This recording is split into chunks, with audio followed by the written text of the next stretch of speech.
আসসালামু আলাইকুম। আশা করি আপনারা সবাই ভালো আছেন, সুস্থ আছেন, নিরাপদ আছেন। আমি আলহামদুলিল্লাহ সুস্থ ও নিরাপদ আছি এবং বেশ কিছু ব্যক্তিগত ঝামেলা কাটানোর পরে আজকে আবারও অনেক দিন পরে একটি ভিডিও নিয়ে হাজির হলাম আপনাদের সামনে। আশা করি ভিডিওটি ভালো লাগবে। আমার সাথে যারা এ পর্যন্ত আছেন তাদেরকে অসংখ্য ধন্যবাদ। তো আজকের ভিডিওটি যেমনটা দেখতে পাচ্ছেন ধারণ করা হয়েছে ঢাকা শহরের 100 ফিট এলাকাতে। 100 ফিটের যে মাদানী অ্যাভিনিউ আছে সেখানে ইউনাইটেড সিটিতে ইউনাইটেড ইউনিভার্সিটির পাশে অবস্থিত মসজিদ আল মোস্তফা হচ্ছে আজকের ভিডিওর বিষয়বস্তু। ইউনাইটেড গ্রুপের নির্মিত এই মসজিদটি মানুষকে আকর্ষণ করে এর কালো রঙের যে দেয়াল আছে, যে কাবা শরীফের আদলে তৈরি করা হয়েছে, সেই দেয়ালের কারণে এর বাইরের দিকে খুব ইন্ট্রিকেট আর ডিজাইনের নকশা করা আছে। সেখানে সোনালী রঙে আল্লাহ তাআলার নাম, নবী সাল্লাল্লাহু আলাইহি সাল্লামের নাম লেখা আছে লা ইলাহা ইল্লাল্লাহু মুহাম্মাদুর রাসূলুল্লাহ সাল্লাল্লাহু আলাইহি সাল্লাম, যে আমাদের কালেমা সেটা। 5 তলা বিশিষ্ট এই মসজিদে কোনো জানালা নাই। কাচের তৈরি যে দেয়ালগুলো আছে এর মাধ্যমে প্রাকৃতিকভাবে আলো বাতাসের ব্যবস্থা আছে, যদিও সেন্ট্রাল এসি দ্বারা পুরো মসজিদটি নিয়ন্ত্রিত এবং এতে 2টি চলন্ত সিঁড়ি বা এসকেলেটরের ব্যবস্থা আছে। আর এই মসজিদের যে সোনালী রঙের গম্বুজটি আছে এটাই বহু দূর থেকে মানুষকে এর প্রতি আকৃষ্ট করে। সাথে আছে একই রকম একটি উঁচু এবং আকৃষ্ট মিনার।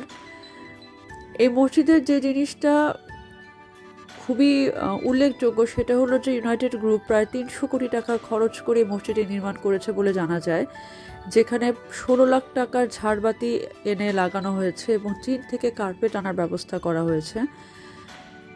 আর এই মসজিদের অন্যতম স্বকীয়তা হলো এর প্রতিটি তলা থেকে, যে 5 তলা আছে 5 তলার প্রতিটি তলা থেকেই ইমাম খতিবকে দেখা যায়। যদিও মেয়েদেরকে যে বেসমেন্টের ব্যবস্থা করা হয়েছে সেখান থেকে ইমাম খতিবকে দেখার কোনো ব্যবস্থা নেই, যদিও এটা আমাদের ধর্মেও অ্যালাউড না। তো আমি জিজ্ঞেস করেছিলাম যে মেয়েদেরকে কেন বেসমেন্টে দেওয়া হলো, উপরে 4টা ফ্লোর ছিল, কোনো ফ্লোরে কি মেয়েদের জন্য ব্যবস্থা করা যেত না?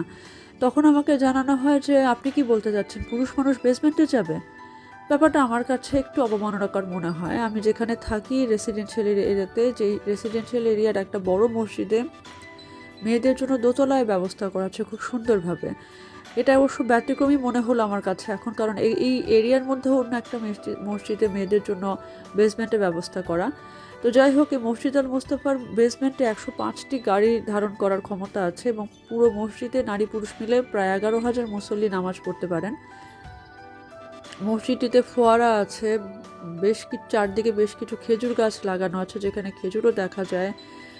আর এর নান্দনিক সৌন্দর্য আসলে বর্ণনাতীত। আমার মনে হয় যে বাংলাদেশের মধ্যে অন্যতম সুন্দর মসজিদগুলোর মধ্যে এটা উল্লেখযোগ্য একটা মসজিদ এবং এটা মসজিদের চেয়ে বেশি এখন পর্যটন স্থান হয়ে উঠেছে।